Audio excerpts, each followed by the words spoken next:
Hello friends, welcome to my channel Sandro Entertainment. Friends, ನೀವು ಇನ್ನೂ ನಮ್ಮ ಚಾನಲ್ಗೆ ಸಬ್ಸ್ಕ್ರೈಬ್ ಆಗಿಲ್ಲ ಅಂತ ನೀವೇ ಸಬ್ಸ್ಕ್ರೈಬ್ ಆಗಿ ಪಕ್ಕದ ಬೆಲ್ ಐಕಾನ್ನ ಕ್ಲಿಕ್ ಮಾಡಿ.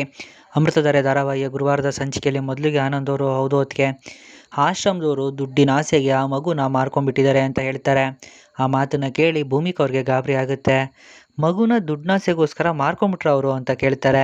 ಆಗ ಆನಂದ್ ಅವರು ಹೌದು ಹೊತ್ತಿಗೆ ಆದರೆ ಸಮಾಧಾನ ಆಗುವಂಥ ವಿಷಯ ಏನು ಅಂತಂದರೆ, ಇವಾಗ ಆ ಮಗುನ ಯಾರು ಕರ್ಕೊಂಡು ಹೋಗಿದ್ದಾರೆ, ಅವರು ಎಲ್ಲಿದ್ದಾರೆ ಅನ್ನೋದನ್ನು ಪೊಲೀಸವರು ಹುಡುಕ್ತಿದ್ದಾರೆ. ಒಂದೇ ಒಂದು ಸಣ್ಣ ಸುಳಿವು ಸಿಕ್ಕಿದ್ರೂ ಸಾಕು, ಮಗು ಖಂಡಿತ ನಮಗೆ ಸಿಕ್ಕೇ ಸಿಗುತ್ತೆ. ಈಗ ಮಗು ಸುರಕ್ಷಿತವಾಗಿದೆ ಮತ್ತು ಜೀವಂತವಾಗಿದೆ ಅನ್ನೋದು ಗೊತ್ತಾಗಿದೆ. ಆದಷ್ಟು ಬೇಗ ಆ ಮಗು ನಮ್ಮ ಕೈ ಸೇರೋವಂಥ ಸಮಯ ಬಂದೇ ಬರುತ್ತೆ. ಅದಕ್ಕೆ ನಾನು ನಿಮ್ಮನ್ನು ಕೈ ಮುಗಿದು ಬೇಡ್ಕೊತಿದ್ದೀನಿ, ಇಂಥ ಸಮಯದಲ್ಲಿ ದಯವಿಟ್ಟು ನೀವು ವಿದೇಶಕ್ಕೆ ಹೋಗೋ ನಿರ್ಧಾರನ ಕೈ ಬಿಟ್ಬಿಡಿ ಅಂತ ಹೇಳಿ ಕಾಲ್ ಕಟ್ ಮಾಡ್ತಾರೆ. ಆಗ ಮಲ್ಲಿ ಹಾಕೋರೆ, ಈಗಲಾದರೂ ನಿಮಗೆ ನಂಬಿಕೆ ಬಂತ ಅಂತ ಕೇಳ್ತಾರೆ. ಆಗ ಭೂಮಿಕಾ, ಹೇಗೆ ನಂಬಲಿ, ಮೊದಲಿಂದನೂ ನೀನು ಮತ್ತು ಆನಂದ್ ಅವರಿಬ್ಬರು ಸೇರಿಕೊಂಡು ನಾನು ಗೌತಮ್ ಅವರು ಒಂದಾಗಬೇಕು ಅಂತ ತುಂಬಾ ಪ್ರಯತ್ನ ಮಾಡಿದ್ದೀರಾ. ಇವಾಗ ನಾನು ಹೋಗೋವಂಥ ಸಮಯದಲ್ಲಿ ಈ ರೀತಿ ಹೇಳಿದರೆ ಇದನ್ನು ಸತ್ಯ ಅಂತ ನಾನು ಹೇಗೆ ನಂಬೋದು ಅಂತ ಕೇಳ್ತಾರೆ.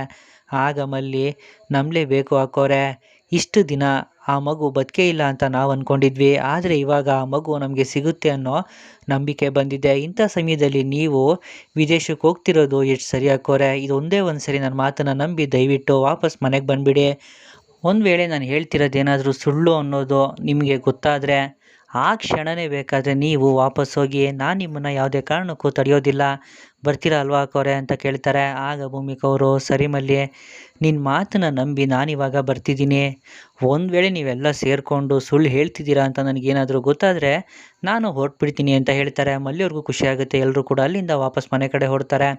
ಮತ್ತು ಇಲ್ಲಿ ಆನಂದ್ ಅವರು ಮನೆಗೆ ಬರ್ತಿದ್ದಾಗೆ ಎಲ್ಲರೂ ಸಪ್ಪು ಕೂತಿರೋದು ನೋಡಿ, ಏನಾಯಿತು, ಯಾಕೆಲ್ಲರೂ ಇಷ್ಟೊಂದು ಬೇಜಾರಲ್ಲಿದ್ದೀರಾ ಅಂತ ಕೇಳ್ತಾರೆ.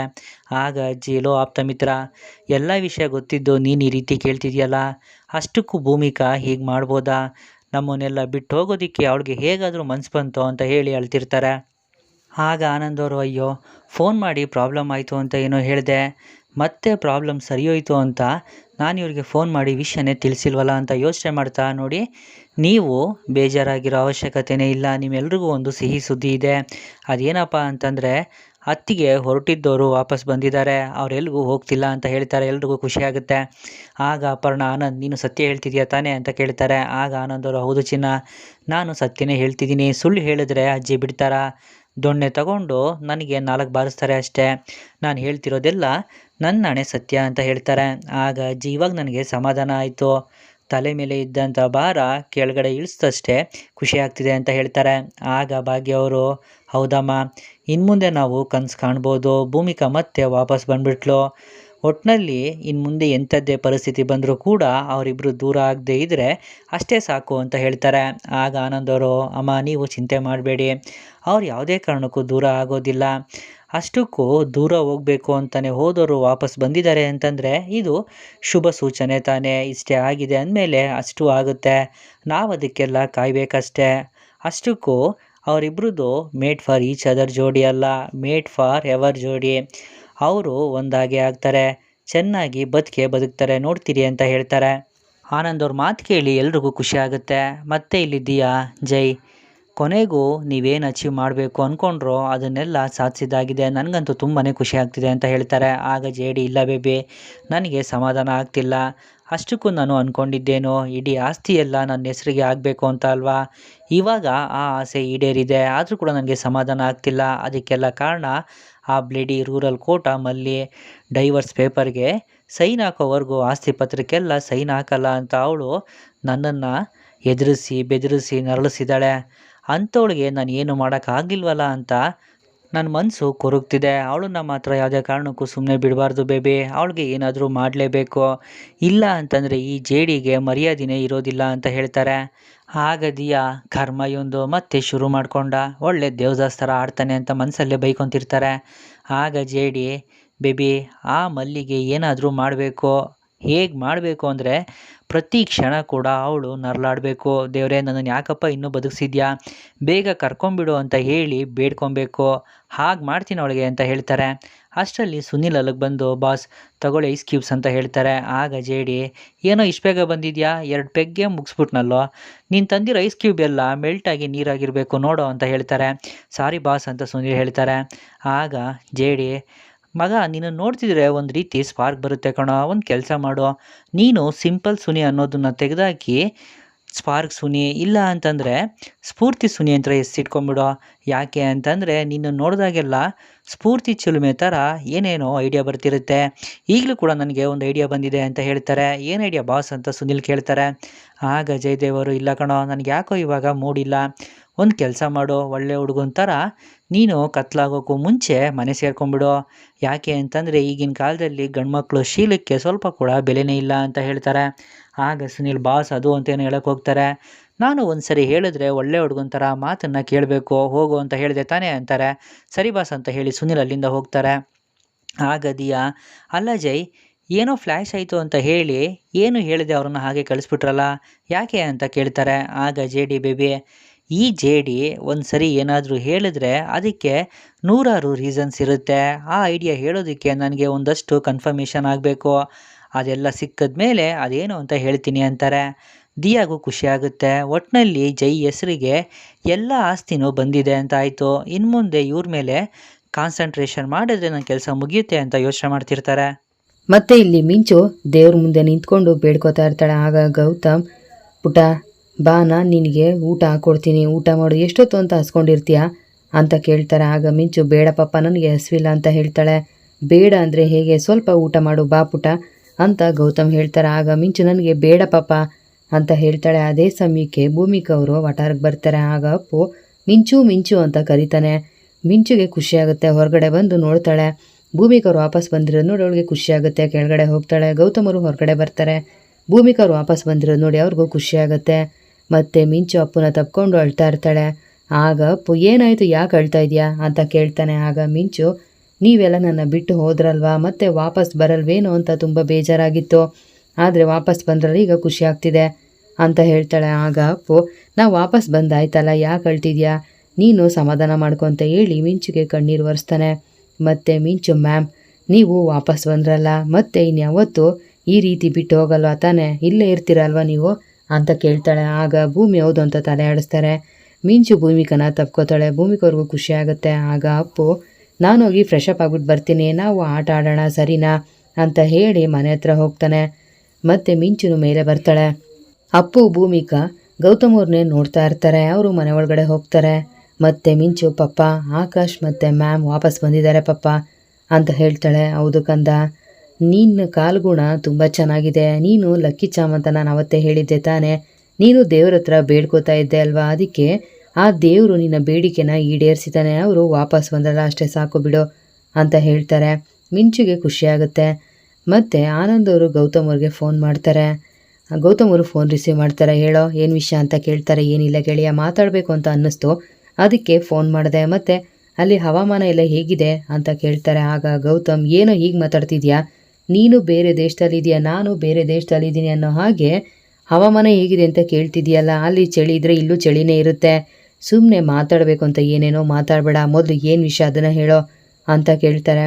ಆಗ ಆನಂದ್, ಗೆಳೆಯ ನಾನೇನು ದಡ್ಡ ಅಲ್ಲ, ನನಗೂ ಸ್ವಲ್ಪ ಬುದ್ಧಿ ಇದೆ, ನಾನು ಹವಾಮಾನ ಅಂತ ಕೇಳ್ತಾ ಇರೋದು ವೆದರ್ ಬಗ್ಗೆ ಅಲ್ಲ, ನಿನ್ನ ಮೂಡ್ ಬಗ್ಗೆ, ನಿನ್ನ ಮೂಡ್ ಹೇಗಿದೆ ಅಂತ ತಿಳ್ಕೊಂಡು ನಾನು ಮಾತಾಡಬೇಕೋ ಬೇಡವೋ ಅಂತ ಡಿಸೈಡ್ ಮಾಡ್ತೀನಿ.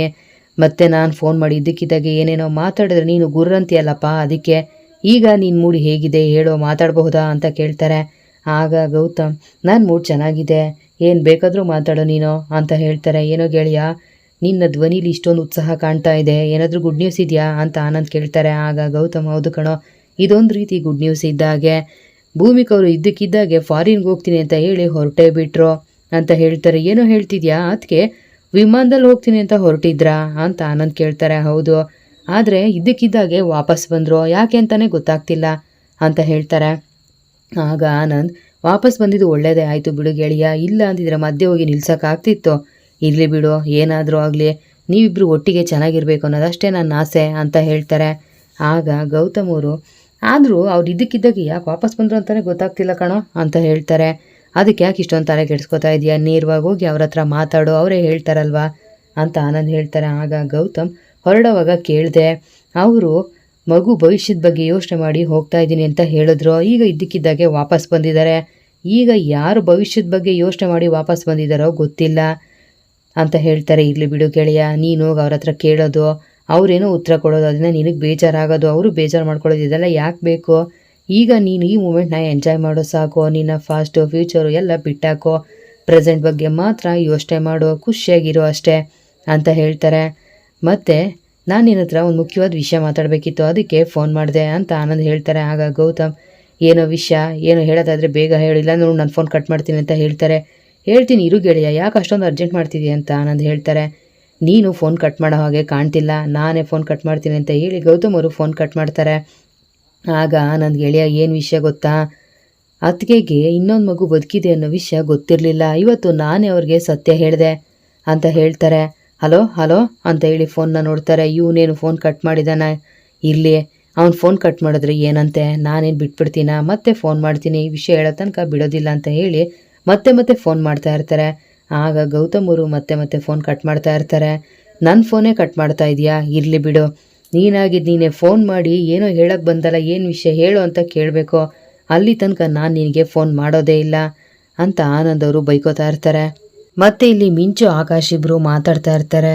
ಆಕಾಶ್, ನೀನು ಬಿಟ್ಟೋದ್ಮೇಲೆ ನನಗೆ ತುಂಬ ಬೇಜಾರಾಯಿತು, ನಾನು ತುಂಬ ಅಳ್ತಾ ಇದ್ದೆ, ಮತ್ತೆ ವಾಪಸ್ ಬರಲ್ವೇನೋ ಅಂತ ಅಂದ್ಕೊಂಡಿದ್ದೆ ಗೊತ್ತಾ ಅಂತ ಹೇಳ್ತಾಳೆ. ಆಗ ಆಕಾಶ್, ಸಾರಿ ಮಿಂಚು, ನಾವು ಹೋಗೋದೇನೋ ಹೋದ್ವಿ, ಆದರೆ ಹೇಗೆ ವಾಪಸ್ ಬಂದ್ವಿ ಅಂತಲೇ ಅರ್ಥ ಆಗ್ತಾ ಇಲ್ಲ ಅಂತ ಹೇಳ್ತಾನೆ. ಏನೋ ಹೇಳ್ತಿದ್ಯಾ ನೀನು, ಅಂಥದ್ದು ಏನಾಯಿತು ಅಂತ ಮಿಂಚು ಕೇಳ್ತಾಳೆ. ಆಗ ಅಪ್ಪು, ನಾನು ಮಮ್ಮಿ ಏರ್ಪೋರ್ಟ್ಗೆ ಹೊರಟಿದ್ವಿ, ಆಗ ಚಿಕ್ಕಿ ಫೋನ್ ಮಾಡಿ ನಿಮ್ಮ ಹತ್ರ ಒಂದು ವಿಷಯ ಹೇಳಬೇಕು, ನೀವು ವಾಪಸ್ ಬನ್ನಿ ಅಂತ ಹೇಳಿದ್ರು, ಮತ್ತು ನಾನು ಮಮ್ಮಿ ವಾಪಸ್ ಬಂದ್ವಿ.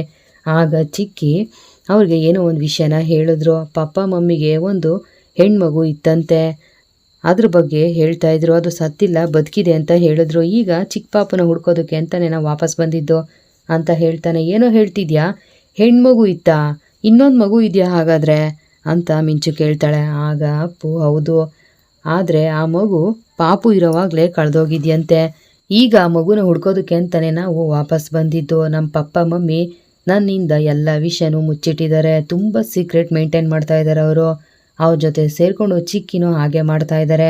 ಆ ಕೇಡಿ ಅಂಕಲ್ ಬಗ್ಗೆ ನನಗೆ ಹೇಳೇ ಇರಲಿಲ್ಲ ನೋಡು ಅಂತ ಹೇಳ್ತಾನೆ. ಕೇಡಿ ಅಂಕಲ್ ಅವ್ರು ಯಾರೋ ಅಂತ ಮಿಂಚು ಕೇಳ್ತಾಳೆ. ಆಗ ಅಷ್ಟು ಬೇಗ ಮರ್ತೋಗ್ಬಿಟ್ಟ, ಕೇಡಿ ಅಂಕಲ್ ಅವತ್ತು ಸಿಕ್ಕಿದ್ರಲ್ಲ ಐಸ್ ಕ್ರೀಮ್ ಪಾರ್ಲರ್ ಹತ್ರ, ಮತ್ತು ವಾಟಾರಕ್ಕೆ ಹುಡ್ಕೊಂಡು ಬಂದಿದ್ರಲ್ಲ ಅವರು ಅಂತ ಹೇಳ್ತಾನೆ. ಈಗ ನೆನಪಾಯ್ತು ಹೇಳೋ ಅಂತ ಮಿಂಚು ಕೇಳ್ತಾಳೆ.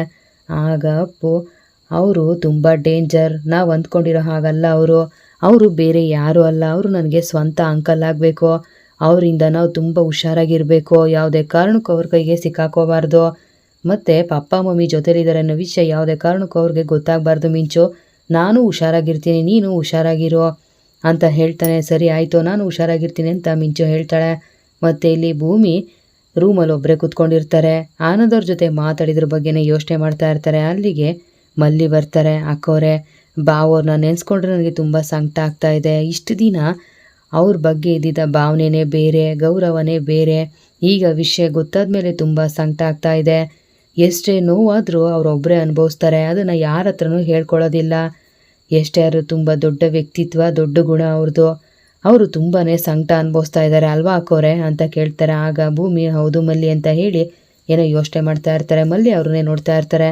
ಇಲ್ಲಿಗೆ ಅಮೃತಧಾರೆ ಧಾರಾವಾಹಿಯ ಗುರುವಾರ ಸಂಚಿಕೆ ಮುಕ್ತಾಯ ಆಗುತ್ತೆ. ಮುಂದಿನ ವಿಡಿಯೋಗೆ ದಯವಿಟ್ಟು ನಮ್ಮ ಚಾನಲ್ ಸಬ್ಸ್ಕ್ರೈಬ್ ಮಾಡಿ, ಲೈಕ್ ಮಾಡಿ, ಶೇರ್ ಮಾಡಿ. Thank you.